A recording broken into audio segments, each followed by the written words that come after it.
ओम नमो भगवते वासुदेवाय। ओम नमो भगवते वासुदेवाय। ओम नमो भगवते वासुदेवाय। श्रीमद् भागवतम तीसरा कैंटो 24वां अध्याय और चौथा श्लोक। तो 24वें अध्याय में कर्दम मुनि का वैराग्य हमने कुछ 3 श्लोक पढ़े थे, जिसमें कर्दम मुनि ने वैराग्यपूर्ण बातें करी और अपनी पत्नी को इस प्रकार से बोला कि और पत्नी ने फिर बोला कि मुझे अभय प्रदान करो। और फिर वो बोलते हैं कि तुम चिंता मत करो, जल्दी ही तुम्हारे गर्भ में भगवान प्रवेश करेंगे, ऐसा वो बोलते हैं। और तुमने पवित्र वस्त्र धारण किए हैं, ईश्वर तुम्हारा कल्याण करे। ईश्वर की पूजा अत्यंत श्रद्धा, संयम, नियत तप और अपने धन के दान के द्वारा तुम भगवान की आराधना करो। अब बोलते हैं सत्वया आराधितः शुक्ल वितिन्वन् मामकं यशः क्षेत्ता ते हृदय ग्रंथिम औदर्य ब्रह्म भावना। तुम्हारे द्वारा पूजित होकर श्री भगवान मेरे नाम तथा यश का विस्तार करेंगे। वे तुम्हारे पुत्र बनकर तथा तुम्हें ब्रह्म ज्ञान की शिक्षा देकर तुम्हारे हृदय की ग्रंथि पड़ी गांठ को छिन्न कर देंगे। तुम्हारे द्वारा पूजित होकर श्री भगवान मेरे नाम तथा यश का विस्तार करेंगे। देखिए, भगवान के नाम का विस्तार तो कोई क्या करेगा, क्योंकि वो तो हमेशा से यशस्वी हैं। इसलिए भगवान क्या करते हैं, अपने भक्तों के नाम का विस्तार करते हैं।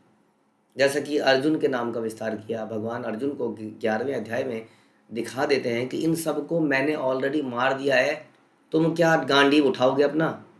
देखो कि देखो मेरे मुंह में जा रहे हैं सारे, देखो। हाँ, तो अर्जुन देखता है सारे कौरव, सारे पांडव भी, पांडव मतलब पांडवों के साइड के, पांडव तो नहीं, उनके मुख के अंदर जा रहे हैं और वो अंदर मरते जा रहे हैं। कुछ दांतों के बीच में अटक के चर चर चर आवाज़ आ रही है, हड्डियाँ कचर मचर कर रही हैं, सब के सब मारे गए।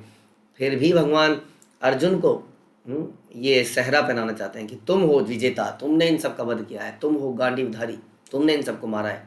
अक्सर भगवान ऐसे ही करते हैं, अपने भक्त की महिमा को फैला देना चाहते हैं।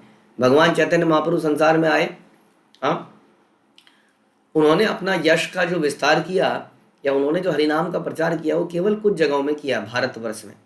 हाँ, मुख्यतः हम सुनते हैं बंगाल में और जगन्नाथपुरी में। फिर उन्होंने एक यात्रा करी साउथ इंडिया से, एक बार मथुरा उथुरा गए, मतलब एक आध बार ऐसी यात्रा करी। बाकी मुख्यतः वो पहले 24 साल अपना नवद्वीप में रहे, उसके बाद के 24 साल वो पुरी में रहे। तो यही उनका कार्य क्षेत्र रहा।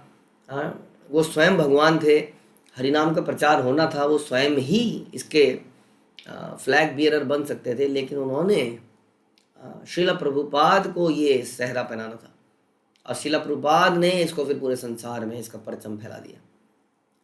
तो ये ऐसा करते हैं भगवान, अपने भक्त के सर पर जो उनको शरणागत होता है, उनका शुद्ध भक्त, उसको उसका नाम विस्तार करना। तो कर्दम मुनि कह रहे हैं कि आएंगे, मेरे नाम का विस्तार करेंगे, वे तुम्हारे पुत्र बनकर तुम्हें ब्रह्म ज्ञान की शिक्षा देंगे। पुत्र बनेंगे तुम्हारे, लेकिन तुम्हें ही शिक्षा देंगे। यानी कि जो तुम मेरे को बोल रही हो अभय प्रदान करने के लिए, तुम्हारा पुत्र ही तुम्हें अभय प्रदान करेगा, वही तुम्हें वास्तविक ज्ञान देगा। क्योंकि अभय आता है ज्ञान से, हमें डर लगता है अज्ञानता में, जब ज्ञान हो जाता है तो अभय हमें प्राप्त हो जाता है। हाँ, बहुत फेमस यूरोपियन फिलोसोफर सुकरात, क्या कहते हैं, सुकरात आई बिलीव, वो क्या कहते थे, वो कहते थे कि they are trying to kill me but I believe they will not be able to find me, catch me. मुझे पकड़ ही नहीं पाएंगे, मुझे मारेंगे कैसे। हाँ, यानी कि मैं तो आत्मा हूँ, मेरे को देखेंगे ही कैसे, देखेंगे ही नहीं तो पकड़ेंगे कैसे। अगर वो मारेंगे तो इस शरीर को ही मारेंगे, तो पहले से मरा हुआ है। ये इसको कहते हैं निडरता, अभयता। ज्ञान जिसको हो जाता है उसके अंदर ही पैदा हो जाती है।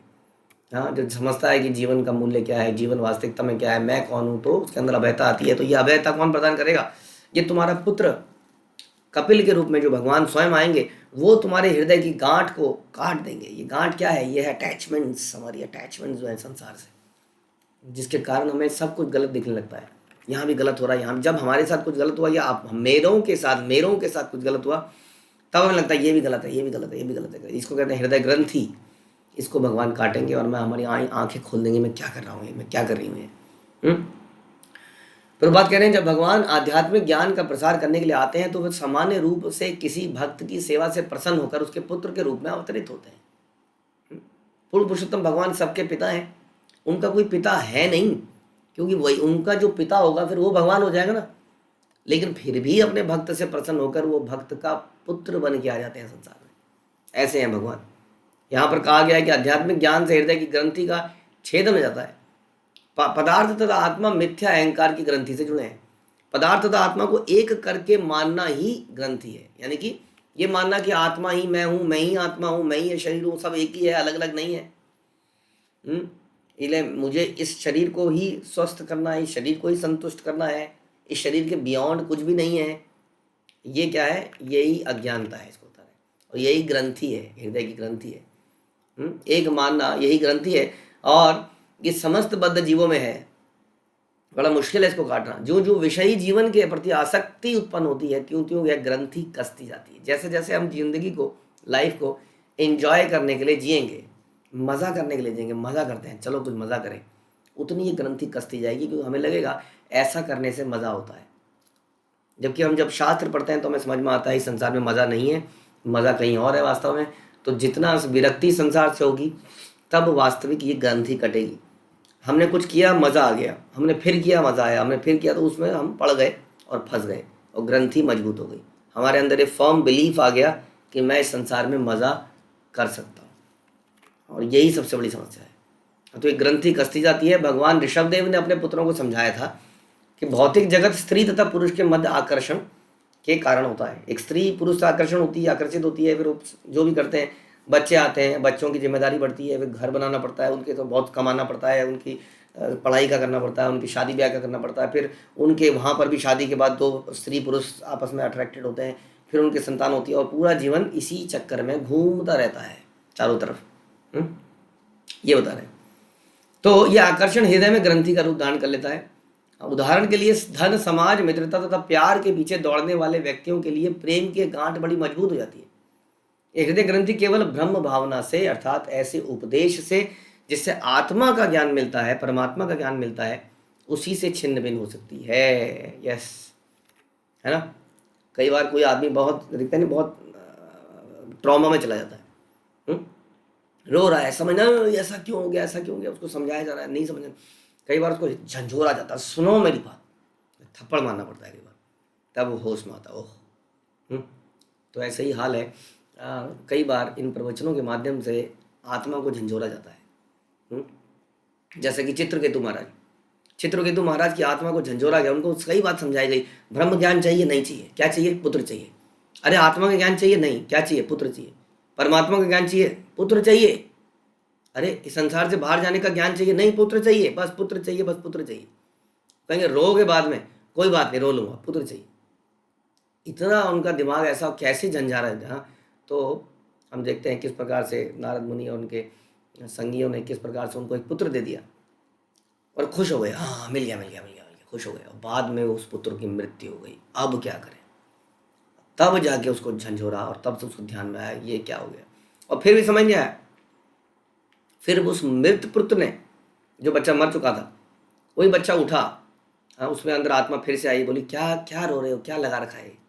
मैं चला गया था अपनी नेक्स्ट जर्नी पर, तुम्हारे चक्कर में मुझे यहाँ बुलाया गया, क्योंकि तुम जो है अपनी ड्यूटीज़ को छोड़कर इस मृत लाश के ऊपर रोए जा रहे हो, तुम एक राजा हो, तुम्हारा कर्तव्य बनता है।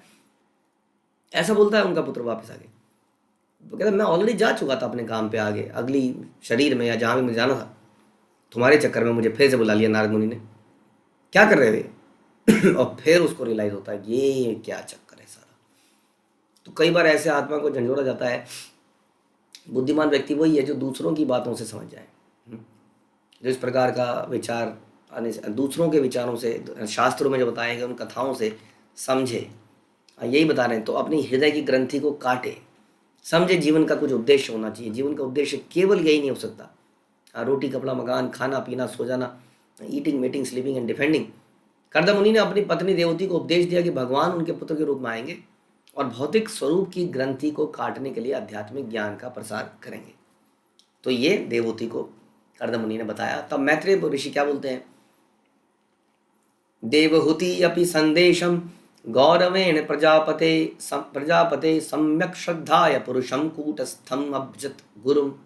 श्री मैत्री ने कहा, देवहूति में अपने पति कर्दम के आदेश के प्रति अत्यंत श्रद्धा तथा सम्मान था, बिलीव था, बहुत जबरदस्त बिलीव था, क्योंकि वे ब्रह्मांड के मनुष्यों के उत्पन्न करने वाले प्रजापतियों में से एक थे।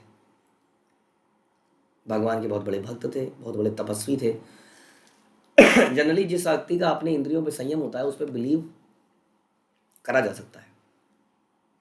जिस व्यक्ति का अपने इंद्रियों पे संयम नहीं है उस पर क्या बिलीव करेगा कोई, क्योंकि कभी भी वो फिसल जाएगा, कुछ भी कर देगा। तो इसलिए बता रहे हैं कि उनको बड़ा विश्वास था। हे मुनि, इस प्रकार वह ब्रह्मांड के स्वामी घट घट के वासी भगवान की पूजा करने लगे।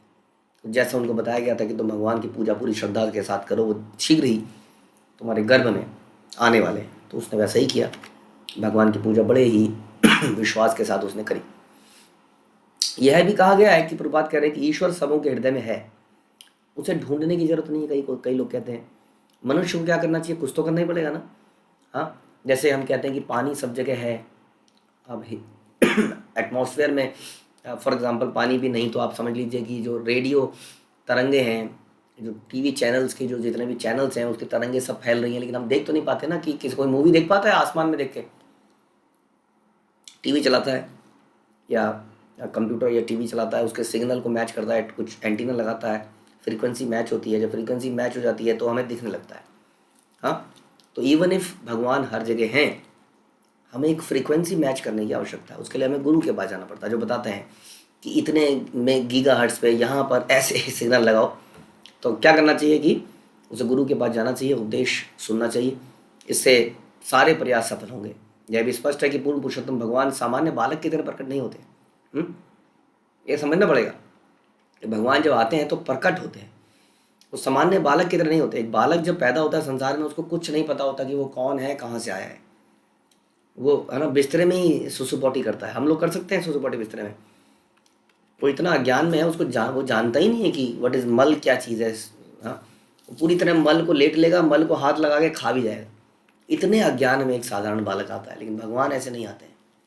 जितने भी भगवान के अवतार हैं उनके बारे में देख सकते हैं, भगवान प्रत्येक हृदय में पहले से ही हैं।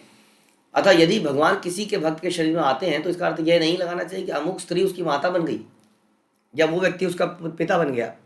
वास्तव में भगवान ने उनको वो पोजीशन दे दी है, ये समझने का विषय है। तो मुख्य रूप से हमने ये सुना कि किस प्रकार से देवहूति ने प्रार्थना करी कि आप जाइए मत। याद दिलाया कि तुम्हें एक मुझे एक पुत्र प्रदान करना था। तुमने बोला था कि तुम सन्यास में जाओगे लेकिन पुत्र होने के बाद जाओगे। हाँ, अभी ये बेटियां तो मेरी चली जाएंगी, शादी हो जाएगी, तो मेरा क्या होगा। तो कर्दम मुनि बोलते हैं कि डेफिनेटली तुम्हारा एक पुत्र होगा, क्योंकि साक्षात भगवान होंगे और तुम्हें ज्ञान प्रदान करेंगे, पहले ही बता देते हैं। तो मैत्रेय ऋषि इसको कंफर्म करते हैं।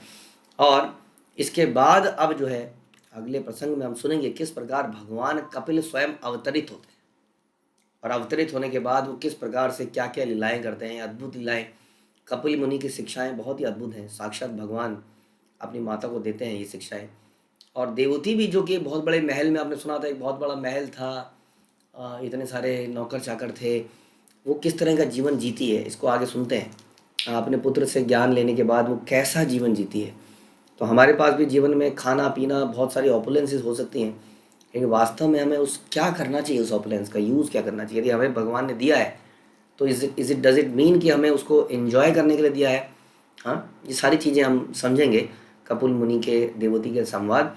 ये बहुत ही महत्वपूर्ण संवाद है, इतना महत्वपूर्ण है कि श्रील प्रभुपाद ने इसके ऊपर एक अलग से पुस्तक लिखी, कपिल मुनि की शिक्षाएं। तो इसका हम चर्चा अगले प्रवचन में से करनी शुरू करेंगे। हरे कृष्णा। श्रील प्रभुपाद की जय। ग्रंथराज श्रीमद् भागवतम की जय।